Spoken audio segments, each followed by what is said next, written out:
Time's up, Admiral. Here it comes. Chevron 1, encoded. For my ally is the Force, and the powerful ally it is. Life creates it, makes it grow. You failed, Your Highness. I am a Jedi, like my father before me.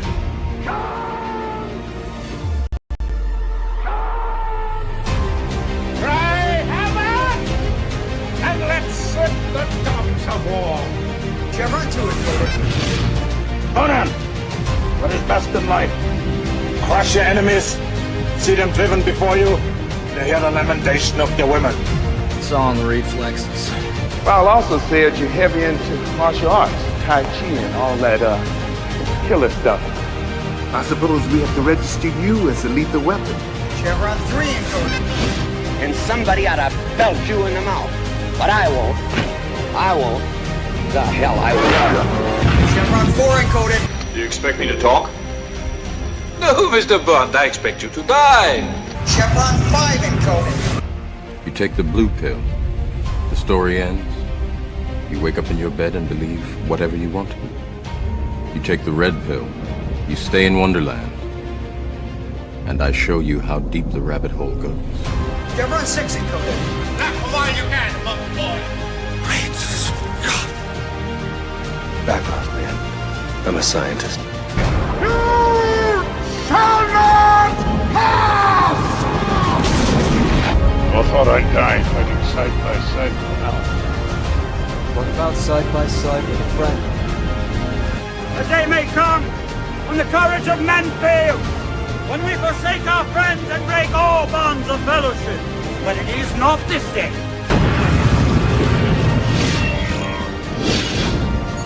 Chevron 7 is locked.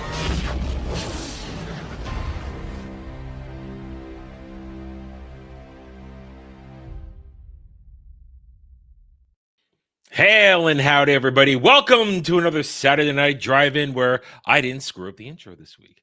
We are here to have a good time, take a break. There's a lot going on in the world. For the next couple of days, certain events are going to suck up all the oxygen in the room. But just for a moment, let's talk a movie. Let's have a little fun. Let's separate it. Jed, how you doing today?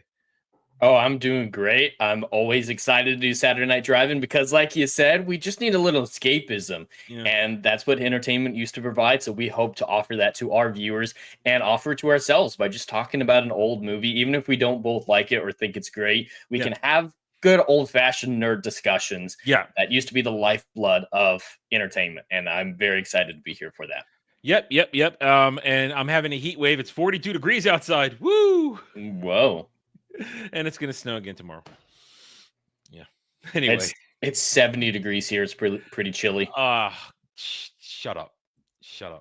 God damn it. All right. Anyway, welcome everybody across both the chats. We are happy to have you all here on this Saturday evening.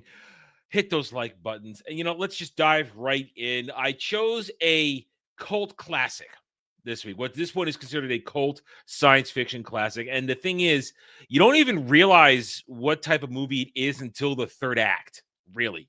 That it's basically a space alien abduction movie. You don't really know it until the third act. But we got Dark City, 1998, starring, I had his name here a second ago. Geez. All right. Boomered it up. I'm sorry. I did it. I had his name a second ago. I forgot it.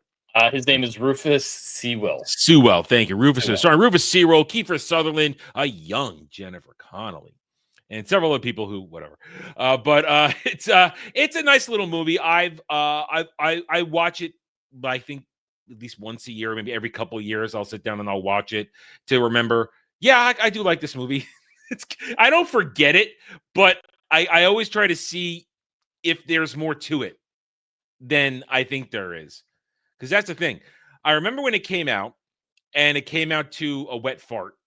It was not critically acclaimed. It happened. It came. It went. But people who are into dark science fiction with morally gray stuff and this and that. They gravitated to it. They really enjoy it, and it is celebrated in its cult circles. And like I said, I do like it, but I always watch it to see if I can find anything more in it. And this time, I think I found something else in it for the sake of our discussion today. Jed, this was your first time watching it. How are you feeling on it? Well, I'd never even heard of this film. I went into it with no expectations, no knowledge of the plot, or even really who was in it. And I didn't realize until your intro actually a minute ago that this was by the guy who made The Crow. When your title screen came out, that's when I realized that. And it makes a lot of sense because I compared it to The Crow a lot throughout it. It has a lot of the same kind of gothic vibe to it. And it makes a lot of sense. I did enjoy this film more than The Crow. I will have to say that this was definitely more up my alley, at least. There are problems with it, but at the root of it, it is an interesting concept that I think could have been executed much better, but it's still an interesting concept to discuss. And I think some things weren't clear enough with that concept. I think a TV show to really give it a little bit more breadth could have paid off with this concept because it's interesting. Absolutely. The idea that the human psyche, the human soul, as they put it, is something that aliens would strive to recreate for themselves is cool, but it comes at the last second and isn't explored in any sort of depth. I can see that. Because let me set the stage real quick. So what we have here is the movie starts where you have the character John Murdoch waking up in a room having no idea what's going on and then proceeds to get swept up in basically what this city's purpose is. And we'll get right to it because if we go through it step by step, we'll just be plodding along the plot, waiting for the big reveals. Well, essentially, this is a giant spaceship city floating through space, and a group of aliens who are basically parasitic aliens who inhabit dead human bodies have the psychic power to basically create things at will and basically transform matter, stuff like that. Just they're basically almost godlike in a way, but their godlike powers work as a unit, as a one single entity, because as the movie reveal, they share a collective hive mind thought process. They all share the same memories, the same experiences. There's no there's individuality, but it's surface level. So yeah. Deep down, they are all connected, and they're a dying parasitic alien race. So they have kidnapped, I would say, the population of a small city and dropped it in here for experimentation purposes to find out what is the human soul. What makes up the human soul so that they can maybe break their collectiveness and save their dying race. Now, which I think is one of the problems is it's unclear about what's threatening them. We do know that they're setting these humans to save their species, but why is their species in danger? Is it that they've found themselves to be short-sighted, so they're losing a war? Is it that they can't evolve on a genetic level with that individuality or with predators to keep them advancing? Like there's no explanation why they need the human soul to save their species. The why, I think, is a problem. That's an excellent point. That didn't occur to me, because what occurred to me is, and I'm gonna go against my usual thing. We always know I like good world building. I love big, broad world building, but this movie, for the most part, actually benefits from the limited world building because to me, it adds to the ambiance of it. We know they're obviously from Earth. These are people taken from Earth. The species have taken their memories and crafted this city, and it's kind of an interesting concept. The city itself, at first you think it looks kind of like 1950s, but it's actually a hodgepodge of like the 50s, 60s, and a little bit of the 40s, and a little bit of maybe the 70s, 80s. It's like it's got like little things all over the place that don't quite mess up. And they actually admit it when Kiefer Sutherland's character, his doctor character, is explaining things to Murdoch. He actually says, yeah, they took our memories and built this city based on different periods. So it's an interesting concept that it feels like something, but isn't quite right. And I like that. But other than that, I find it enough to know that, yes, these people were obviously kidnapped from Earth.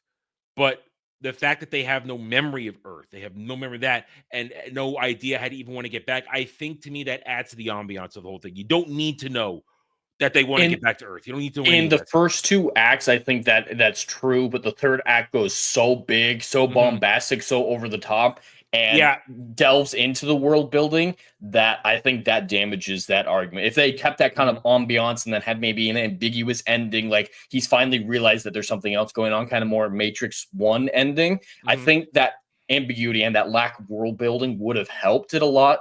But that third act, I think, is when the movie really falls apart. Well, I think I can agree with you on that. It could be because at the very end, it doesn't explain what happens next. And sometimes that works, sometimes it doesn't. And in this, I think it's like a 50-50 where you kind of know where a certain thing is going to go, but the rest of it is like, okay, how's this going to work? Yeah. And just why the aliens are doing this, why John suddenly has the tuning. Like, well, I think to me, there was enough given to me that who knows, honestly, how long these people have been out there. That's the thing, too. We have no idea. Because of what they're doing, these people could have been out there for years, and we don't know if they're aging at all or not. The old people the aging could have been stopped by the aliens. I think it could have been helped a lot with just a throwaway line, because we knew by the end that Kiefer Sutherland's character had been working to help John and helped him with the memory implantation to control his powers, obviously. I think it would have been easy for him to say, I had unfettered access to people's memories, people's minds, and I was able to pick you and manipulate you using their DNA to give you the tuning. Well, I think that's better than just, he just sort of has it. Well, they obviously, that was never a plan, because Kiefer Sutherland's character was surprised when John woke up in the middle of that. But I think that would have worked better if they'd gone in that route, and it would help explain how he was able to get a memory dose for him that perfectly gave him muscle memory, apparently, at the end for the Deus Ex Machina. Well, actually, I think that's okay what they did there, but let's put a pin in that, because let me set the movie up, because that's at the end. Our conversation's gone right to the nitty gritty of how the third act both works and doesn't work, which I agree. It both works and doesn't work for several reasons. But anyway, so John Murdoch wakes up in the apartment, and he's at a murder scene, and he doesn't remember committing the murder, and he immediately goes on the run when the cops show up and the aliens show up, and we get thrust in this whole thing where at first you think he's just some guy who's lost his memory and he murdered he's got an unfaithful wife played by Jennifer Connelly. You got William Hurt. Great. I think the best performance in this is William Hurt's performance. I think that's the best one. Absolutely. I actually watched his other space movie from '98 the same day for the first time, Lost in Space. Oh, God. I didn't realize how good of an actor John Hurt was back in the day. Everett Ross is really my main knowledge of him. Oh, that he phones it in those movies. John Hurt was a legitimate actor. Did a lot of great roles, a lot of good work, but Lost in Space, that's a garbage movie. I liked it better than this one. I actually didn't hate it. The third act was insane in Lost in Space as well. But Lost in Space butchered its own source materials. What it did. Yeah, I'm not familiar with the original TV show. Oh man, all right, small tangent. I grew up watching a TV show because that was one of those shows they threw on Nick at Night when I was a kid. So it was just on, and I watched it. Listen, the cast is good. Well, except for Matt LeBlanc. Except for Matt LeBlanc. I mean, John Hurt, Gary Oldman. Oh, man, that's just good stuff right there. That's great stuff. But that movie is just, it's a hodgepodge, and it doesn't, there's so much wrong with it. Terrible. Anyway, that's another thing. Well, maybe someday we'll suffer that movie as someone makes us, because I ain't choosing that movie, and I know you're probably not gonna choose it either. Oh, I'm gonna choose it. I didn't hate the movie. I quite enjoyed it, except for the third act. I don't hate it. I just think it's dumb. It's pretty dumb. It is very dumb. It doesn't know how time travel works. Although Mimi Rogers in that form-fitting spacesuit, hey. I think I lost a little bit of my soul when they flew down through the planet to escape the planet's gravity. That's when I nearly died. Man. I haven't seen that movie in well over a decade, so it's been a long time. There's a reason for I haven't seen it, because it's not good. And it's another discussion for another time. But right here, William Hurt's performance is the most down-to-earth, dialed-in one, because he he remains the everyday man in this who is being challenged by the questions, because as we go through this, Murdoch, he knows sort of what's going on. Kiefer Sutherland sort of is telling him little bits and pieces every time they come into contact, and the interactions are happening. And William Hurt's character, he as a person in this moment has been thrust into the role of a police officer. So let's explain what goes on in this world. So what happens in order for the aliens to explore what a human soul is? They believe it's in memories, which to me is not all that wrong. It's not a bad bet. Yeah, because I've thought, as a fantasy writer myself, I've always thought, what is a human soul? Because I've dealt with soul stealing, souls and that, and what makes up a soul? What makes up a person? What makes a person is their memories and experiences, and it drives them, it shapes them, it crafts them, it makes them behave in the manner based upon what those experiences were. Therefore, if you're taking somebody's experiences, that is essentially part of their soul. It's part of who they are.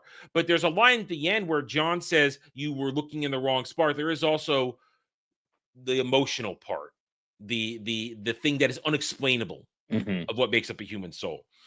But the idea of looking for memories to try and translate that into soul is an interesting way to go. Problem is, because these are literal alien life forms, they're parasitic life forms that don't have that concept of an individuality or individual memory. They think that by mixing up the memories and transplanting them into different people and changing their lives around every night, or every 12 hours or so, because this world lives in a perpetual 12-hour nighttime. Never, because it's in space. There's floating around out there.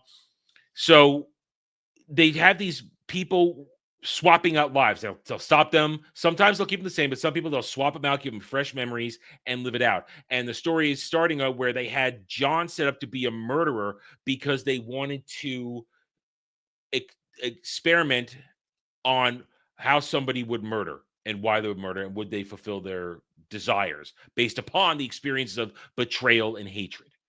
Problem is, as we said, John wakes up in the middle of it, which sometimes happens apparently, as the movie reveals, and he didn't get the dose. But problem is, at the same time, through whatever reason, because that's why I brought up earlier, we don't know how long they've been going through this. We don't know how many times he's gone through the process. Something happened where the alien's ability to tune, which is the matter transformation psychic abilities crap, he developed it. He evolved. And you were saying that that's not enough for you, that he just spontaneously evolved. Yeah, it's not enough for me, especially because there's no explanation for it. That is a massive leap in evolution if that's their excuse. And I think it kind of goes against the whole message of the film of searching for the soul and whatnot. We don't want to be more like the aliens who are dying because they don't have souls. So he's becoming less human, but it makes him more human at the end for the ending. I think this film would have been substantially better without him having the tuning at all, just being one of the ones who woke up and didn't go mad. Like he was able to cling to his sanity, unlike that police detective we saw who also woke up and just kind of lost his mind, ultimately Minecrafting himself with a train. Like, I think that would have been much better. And then you could have a finale that doesn't look like the finale of the third Matrix film up in the sky. I think that just would have worked a lot more with the themes of the film and focused on the psychology rather than the superpowers. I think the superpowers damaged the film. Really? I think it makes it a little too cheesy to the point where I can't take it. I can understand that when it's trying to have a thoughtful exploration of what makes a soul. I liked the psychic battle, but I think it would have been better if they weren't flying at the end of it. I can agree on that. It didn't need hovering and this and that. But again, we'll circle back to that. Yeah. So John goes on. Go ahead. There is one thing that happened at the very beginning, the first thing that happens in the film, and I think it is the worst part of the film. Okay. I actually mentioned it to you in the green room that this one small change, if you got rid of it, that would make the movie so much better for me. It's Kiefer Sutherland's monologue, his voiceover at the very beginning of the film, because it gives away the ending. it tells us, hey, aliens came and they're studying humans to try to save their dying race, all in his terrible breathy voice. I wanted it to be a mystery. If we had been just dropped into John's point of view where he's confused, he's scared. See, I knew you'd probably like the mystery aspect of this. Right. And that was the part of the film that I liked, just like you're saying, it drew me in, but it was also handicapped substantially by the resolution, by the mystery being revealed in the opening voiceover. If you just cut out the voiceover, everything you find out in the voiceover, you find out over the course of the film. We don't need Kiefer Sutherland's voiceover. And yeah, it makes it so I'm not as invested because I know where it's all going to end. Okay. It reveals way too much. So if you just cut out that 30 seconds of voiceover and let us figure it out as John figures it out, that helps so much. Which if you take that out, and that's an interesting point, that see, maybe because I've seen it so many times, that didn't register for me. But I knew you'd probably appreciate the way the movie carefully goes through the mystery, and at moments of exposition, it's the kind of exposition we like, where it's woven into a proper conversation and a proper back and For the forth. most part, there was some rough exposition. The one that I looked to is, I think his name was Mr. Hands, the one who got John's fake memories implanted in him. Yeah, Mr. Hands. He randomly in the middle of the conversation goes, and you know that we possess the corpses of your dad, and we're little fish people. We already saw that, and we're going to see it in much better detail at the end when he sucks out the bad guy's symbiote. That there's just moments of exposition where everything just halts and is like, yeah, we're squids inside dead people. Okay. I can accept that. That one feels kind of ham-fisted in there. There's a few of those with Kiefer Sutherland as well. Well, the problem is, while Kiefer Sutherland does a good job, he was a little miscast in this. I agree. I think he was the worst part of the film. Yeah, mainly because the direction. I think he could have been good in the role, but his breathy voice. You need someone a little more squirrely. Somebody not so. I'm gonna say not so masculine. Kiefer Sutherland is a masculine dude, and you needed kind of a pissant little scientist type person who is easily beaten up and it looks like they're easily thrown around and tossed around and manipulated, that they have no power. Kiefer Sutherland, his gimp was not effective. I know they gave him the gimp to try and take away from the fact that Kiefer Sutherland has a presence on camera. Just like his father, R.I.P. Donald Sutherland.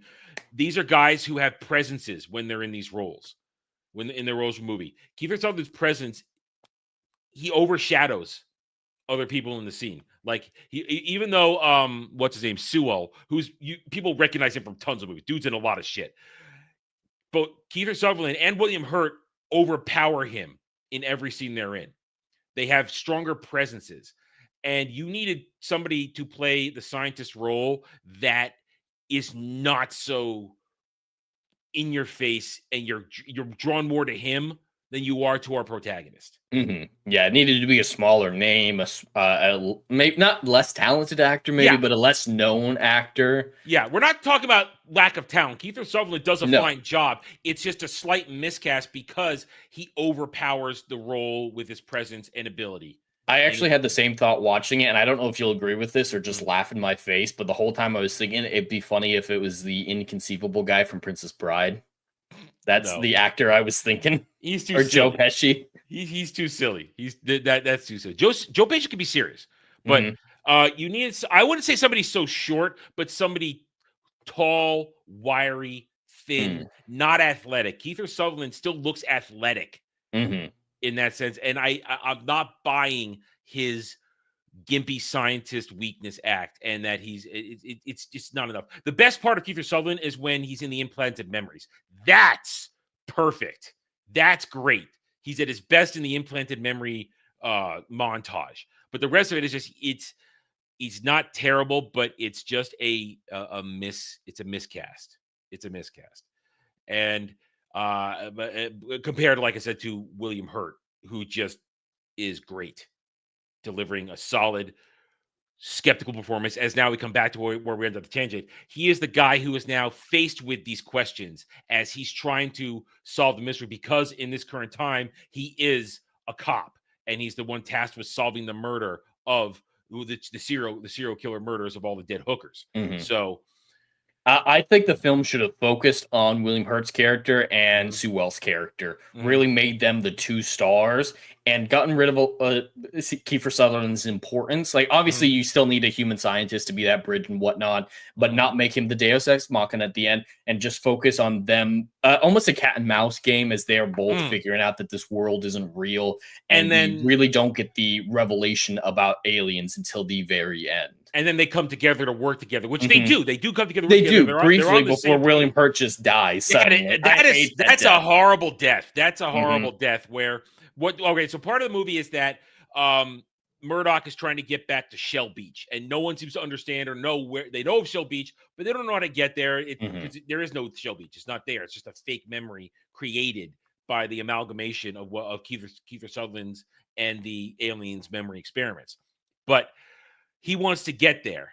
And at one point, when they're on the run completely, they're working together on the run. They've got Kiefer Sutherland's character, and we get the big dump, the information reveal of everything, and they get to the literal end of the city, and it's just a big wall that says Shell Beach, and they decide to break through the wall with sledgehammers. Where the sledgehammers were, I don't know. Those kind of came out of nowhere. That was weird. They were just there. And they bust through it, and then boom, there's space. And that's the reveal that you were in space. We'd been told that these were others, that they were there, but at this point, you don't know you're in space. And it's a good reveal. It's like, oh shit, it's a spaceship that has a brick outer wall that you can bust through. Well, it's the real outer walls is clearly the shield, psionic shield. Yeah, there's the shield, which comes into importance later, but it's still like. And they went this far and they decided to go no farther. So they break through, and in that moment, the others arrive, the aliens arrive, Mr. Hand and his cronies arrive, and they attack them, and there's a brief fight. Problem is, during the fight, they have Jennifer Connelly's character, her later name is Anne. Well, I forget her first name. It doesn't matter. She's Jennifer Connelly. She's young and hot in this one. They have her as a hostage, and the fight breaks out, but William Hurt's detective character, inspector, fights with one, and they end up falling through the wall into space, and they pass through the psionic shield. And then through his eyes, we get a shot of the full dark city floating out there.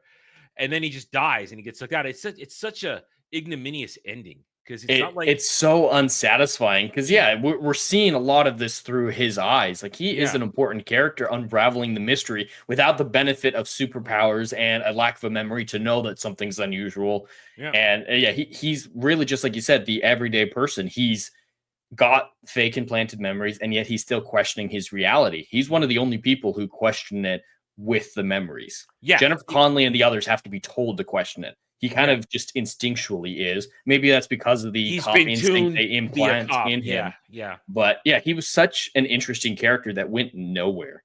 It's just he ends. And it's not like he does anything to change anything, because even if he hadn't taken out one of the aliens with him, Murdoch's still captured at that point. And at the end, Murdoch would have flattened that alien along with everybody else when the giant psionic battle. So, I mean, he just dies so we can get a look at the city for the first time.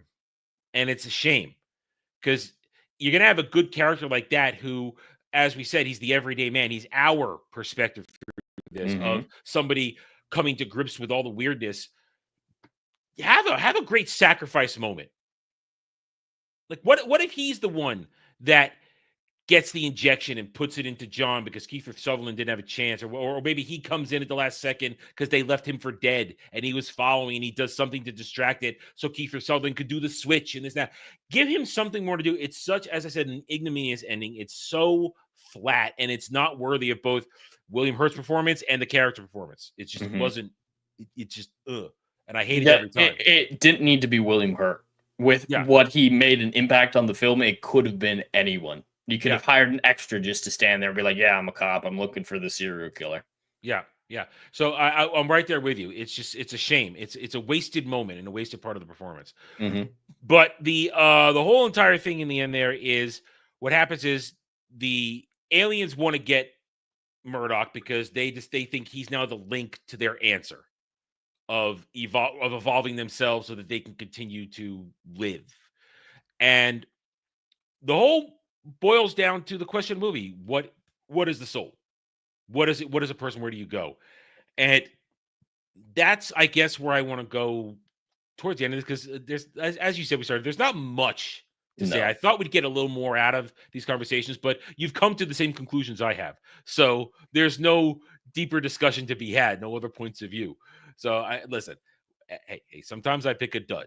This just happens to be a dud. No, there's no arguments, no hate it, but it's just, hey, it's kind of a movie with a little. It's got great concepts. Mm-hmm. I really think this movie should have been a television show, so we could dive into the world building, so we could dive into the psychology of these different characters and really explore the concept, because it, in and of itself, is a cool idea, and I wish it would have come to fruition. I think execution's the bigger problem. Too much cheesiness. The superpowers cause a problem, and it doesn't feel like the director or the writer trusted the audience a lot, being spoon-fed the exposition. And one example that I really disliked is they didn't trust the audience to remember that the the tuning manual memory was in John's pocket. They had to really show Kiefer Sutherland put down the memory stick that the aliens wanted him to implant into John, taking out John's, and even tell John, hey, I'm doing this, and then I think that scene would have worked so much better if no dialogue. No dialogue, and they would have just trusted the audience to figure out what was happening. It was just way too many shots. Do one shot of him like messing around with John's jacket, so you could be like, all right, I remember that was in his pocket. Oh, he's switching them out. And then for those who didn't notice that or didn't remember that, coming to the realization when Mr. Book does, when he looks down at Kiefer Sutherland's hand and sees the two memory sticks, I think it could have been framed a lot better and been more climactic if they would have trusted us. But the film just doesn't seem to trust its audience. And that's one thing that I always am impressed by when movies do. And when they don't, I think it damages the film. And the first two acts is basically cat and mouse, running around, a lot of chase, a lot of small fights where John's on the run because he can't he doesn't understand how to use his powers yet. And it's a lot of exchanges to understand, questioning human soul, this and that, why are you doing this? And also giving us a look at what makes somebody feel a certain way. Is it the memories, or is it maybe at base level who they are even without the memories? Because we have this point. John Murdoch is somebody without memories. He has no real base. He has flashes of something that maybe was a combination of previous experiences, but he is essentially a blank slate of who he was and what he's going to be. And we see that I do like the idea of he is presented with all these situations and makes the morally correct choices every time. When he still thinks that he has a wife, he doesn't sleep with the hooker. He leaves. Or he goes see, can I kill somebody? No, I can't. Personality is preserved through the lack of memory. Yes. And the same thing can be seen with Jennifer Connelly's character. Her personality seems to persist through the memory swapping. So I like that aspect and question. And a lot of the conversations in the movie are centered around that. What makes somebody somebody? Is there something that, despite lack of memories, is ingrained in our DNA?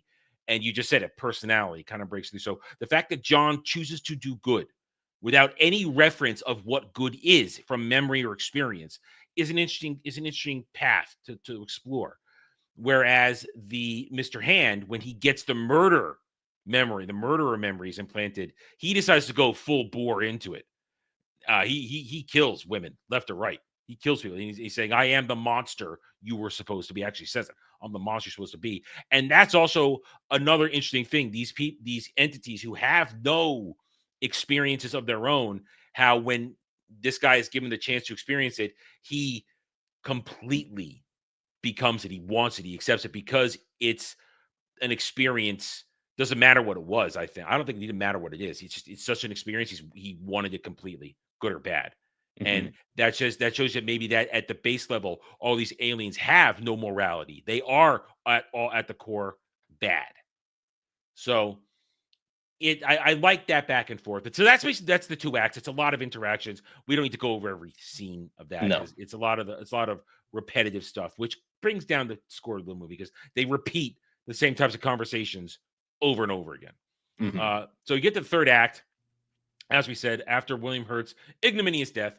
I just like saying ignominious. He gets, John is captured, and Kiefer Sutherland has one last chance to try and tip the scales in their favor, because despite everything, his scientist character has been trying to save everybody that's been captured, because they give you that shot of him having been tortured and brutalized by the aliens, and then given only one thing.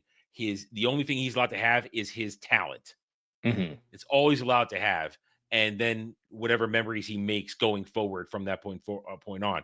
So he in a moment, as you said, with the switcheroo, he jabs the needle into the head with the memories. And I do like this experience, because this is one of those things where say, oh, whoa, he just gets his powers. No, he essentially had training. It's, for those who want to know it, it's a good anime equivalent is the hyperbolic time chamber from Dragon Ball Z, where you spend a year to training, and he basically got it, but it's a year in one place, but a minute or a short amount of time in reality. So he experienced everything in a time dilated type of thing, where it was a lifetime for one thing, but a few minutes in the outside world. And I'm okay with that. And I also like the experience, because I like the way that's where Kiefer Sutherland does his best work in the movie, being the different moments in the time, talking about, explaining, teaching him this and that. I liked it. I like a good training montage in whatever way, shape, or form, because it denotes experience learned, experience earned. I found it incredibly unsatisfying. Like I said, I'm already by this point against the notion of superpowers being involved in the film, and then him suddenly getting an implant, and then he's better at this superpower than everybody else who was actually born with this ability, and assumedly has practiced those abilities more than even the implanted memories, but still then he's able to take all of them on at once. He's juiced. He's really juiced. There's no explanation for why he's so juiced. Yeah, comparatively it's to just all of them. really unsatisfying. It really feels like a Deus Ex Machina, and the memories themselves I don't think would lend towards muscle memory, because there's a difference between remembering how to do something and then having your body attuned to be able to do that. Like if you had the memories of the best kung fu fighter in the world implanted in your head, your form would be good, but you don't have the muscle tone to be able to accomplish certain moves. Yeah, there's more to it than the memory. There's the physicality of it, and you'd assume that the tuning, which is part of your brain, would have the equivalent of muscle memory attached to being able to use it. And then the memories themselves are just Kiefer Sutherland going, "You go, boy, you got this." I like that. That's not real training, though. Well, because we see him. He doesn't know how they work. He has no idea how these memories work, yet he can, or how these powers work, yet he constructed a memory device that is able to teach someone how to use this thing that he doesn't understand by just saying, "You go, boy, you did a great job. What did you do? I have no clue." And it's just him just showing up around the little boy and saying, "Good job." He's practicing levitation. He's practicing making things. He's doing this. He's practicing telekinetic abilities. He's practicing in the memories. It's good enough for me. But Kiefer Sutherland doesn't know how these powers work enough to be able to even create these fake memories. And even if he knew how they looked, you wouldn't know how they felt on the inside to be able to give him these abilities. I'll give you that. And he can't teach them in the memories, because that's all he says is, "You're doing a great job." It doesn't make any sense to me. I can't buy it at all. I think this film would be a lot better without the superpowers at all. Just focus on the psychology. I like the superpowers, but I will agree it goes over the top in the battle, because, as I said, there's no explanation for why John is so much more powerful than the combined alien consciousness. Because he's just, when the fight breaks out, he's just slapping them aside left and right. And a lot of them die, but we don't know. That's a problem I have with the end of the movie here. We know he kills Mr. Book, and he kills several other ones, like that the creepy little kid gets sucked out into space. But there's still dozens of them in there. A lot of them got crushed. We know that, but yeah, there's too many of them to assume that they all died in that fight. Yeah. Now, and Mr. Hand's death has explained the fact that he's now rejecting the memory implant, which he's dying in. Which they did set up. They said no one who's ever had human memories implanted in them has survived long, but he did it anyway. Yeah. My only guess is that at some point, John makes it rain, and they don't like water, which is that they did not explain that enough. because obviously when he pulled the symbiote out of Mr. Book into the water tower, the water hit it and it exploded. But yeah, that feels a little bit like Signs, even though Yeah. Signs would come afterwards. But it's Yeah. still like, yeah, water is the thinking that- fundamental building block of life, and if you can't handle water, scientifically speaking, this movie is not scientifically sound. No, I will no, say no, that no. the This sci-fi is- elements are bonkers, especially when he makes the ocean at the end and steps outside. But my brain was starting to surrounds curl it. up and die a little bit. Well, the only thing is that he is at the end of it, because after John kicks ass and takes names, he's now God of this world. He is a god. He can make things. The machine that is the spaceship can make anything. Out of thin air, which is how they makes the water. And he goes to the beach, and Jennifer Connelly's there. Her memories change, but they still connect, and they're going to F whatever. They're going to live happy ever after. My problem is this, though. At the end of it, everybody clearly is shown whatever memory they've had last planted in is now going to be them. They're stuck that way because he's not going to do that, and they're going to continue their lives. And now there's going to be the pseudo sun that will give them a day-night cycle. But where does this go? Do they go back to Earth? Do they? Well, just they don't know make about Earth. Nobody knows about Earth. Kiefer Sutherland says wherever we came from is lost. We don't know. So they're just going to be this city floating around this one sun forever, not even one sun. progressing. They're just like floating through space, I think. And it's not even a real sun. It's just a sun to give light. It's not even like an actual gravity source of gravity well or anything like that. And my thoughts, like watching this thing, okay, so I guess eventually John has to become God Emperor and lead them and continually create things that can make food and water and electricity. And It sounds kind of boring, honestly. Like, what did they win? What did you win? They won freedom to be whoever they are at the end of it, but to continue being their fake implanted alien personalities. Floating through space, and how he can live at the beach and F Jennifer Connelly, which back in 1998, hey, I'm all for. That's great. John wins.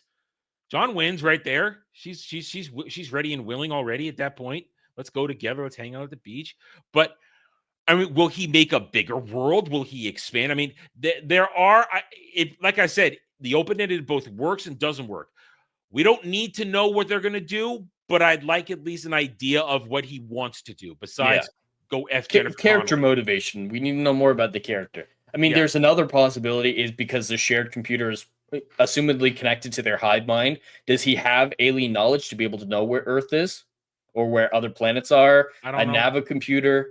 I'm not, Like, there's endless possibilities, and it's just like, yeah, I made a beach. Aren't I so awesome? and he could maybe expand the city, create more land. I mean, we don't know. We don't know Make the some limits. more variety besides just the Gothic town. We don't know the limits of this. Which is why I find that battle so unsatisfying either, because it's suddenly he's the greatest, but again, what limits are there? How we're being critical here because this is what we're supposed to do. We're supposed to pick this apart, but subjectively, I enjoy this movie, but objectively, there are problems that are presented at the end of the movie that someone with an inquisitive mind like mine and yours, we want, just give us something we can think, okay, he's going to go forth, he's going to multiply, and he's going to try and take them in a direction. But no, he just wants to go to the beach and F Jennifer Connelly at the end. That's it. And while I said that's not a bad thing to want to do, it's there. Give me I want more, because that city just is going to keep floating. Yeah. And it's not like it's moving at speed of light. It's just floating. It's just they're not getting out anywhere there. quick. No. Unless he summons up rockets, don't know. Small problems, but it does take the fact that I do enjoy this movie. It's a nice little sit down and watch, turn your brain off. Good performances. Special effects are fine for 1998. I mean, because everything's in the dark, it's a little struggle at times, but it's Dark City. That's the point. So the final moment is there's light and there's hope. And now they can go forward. Where, we don't know. But anyway, that's kind of all I got. You got anything else you want to throw out there? Nothing that we haven't talked about. It's not a bad movie. I wouldn't say that. I think it's just failed to live up to its concept. It really just fell short, which is why I don't feel bad that it failed at the box office and kind of was relegated to cult only status. Like, I don't think it achieved enough goodness to warrant a sequel to explain it. Oh, But yeah, there's no sequel. this actually is what I would classify as the perfect film for a remake, because it is a great concept that wasn't serviced properly. So this is the type of film that I would actually be interested in seeing a remake from talented people, of course. Yeah. This isn't a successful film that was incredibly well received, very well done, very well made, that people are remaking for no reason whatsoever. This is a okay movie, a failed film that could have done so I much have better. fun watching it Mhm. because, like I said, I watch it every once in a while.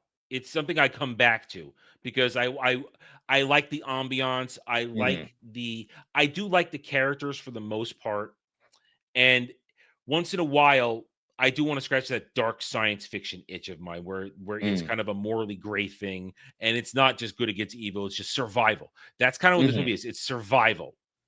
And no one's doing this to save the world or to better themselves. It's, oh, I'm doing this so I live and you die because you're trying to kill me. It's very simple. But you're right. It is what it is, and I'm okay with it. And its cult status is deserved because it's a nice little movie, but it's nothing spectacular. No. It doesn't break the mold in terms of storytelling or character work or presentation. It's average production value. The camera work jumps sometimes inappropriately and sometimes keeps it on track. Good cuts. The music's nothing to talk home about. It's ominous when it needs to be, and that's about it. And because there's no real soundtrack because it's not connected to anything. So anyway, all right, we're done. We're ending it up. We're wrapping this one up a little early because, hey, as I said a little while ago, sometimes I pick a winner, sometimes I pick a dud. And this, I wouldn't call this complete dud, but it didn't provoke the what the fuck conversations I thought we might get out of it. I was hoping for a what the fuck conversation, but we didn't quite get that because we both came to the same conclusion. Yeah, it's not that deep. I've seen some people say that it's a film that you need to watch many times to understand its deeper layers. I don't think it has any of those deeper layers. I think it's one of those films that some people watch it and they're confused by it, so they think it's really deep. But there's really just I'm not nothing confused there. in any way, shape, or form. Right, but I mean, there are the people who say stuff like that, I think. Yeah, but it's a nice movie, and I think my score of a 7.5 reflects that. I think it's a fair. It's an average. It's an average, just in moments in terms of some things slightly above average, but it's a general movie, not terrible. I always I do enjoy it. I don't feel like I wasted my hour 51 minutes of watch time for it, which is why I go back and watch it every once in a while. So, all right. So, Jed, what are you scoring? Well, I think one change, getting rid of Kiefer Sutherland's dialogue, could increase the score by 1 or 2 points. Like it's that much full points that they could have fixed this film. But overall, I think it fails so much at what it tries to be that I can't classify it as a good movie. And so I can't give it a good score. There's great acting. There's a great concepts that puts it above some other things that we've seen. I have to go with a 4.5 out of 10, though. Okay. I'm not gonna argue with it on it. I mean, it would legitimately get another point or two if they cut that voiceover, because that's the whole point of the film. That's the whole mystery. Yeah, I feel like that damages the movie so substantially. The twist is told to you immediately. It's like going into I don't know what's a great film with a twist, like Inception. Going into Inception before you go in there, they're like, oh yeah, it's all a dream. It's going to ruin your experience. Yeah. Listen, as I said, sometimes these things land, sometimes they don't.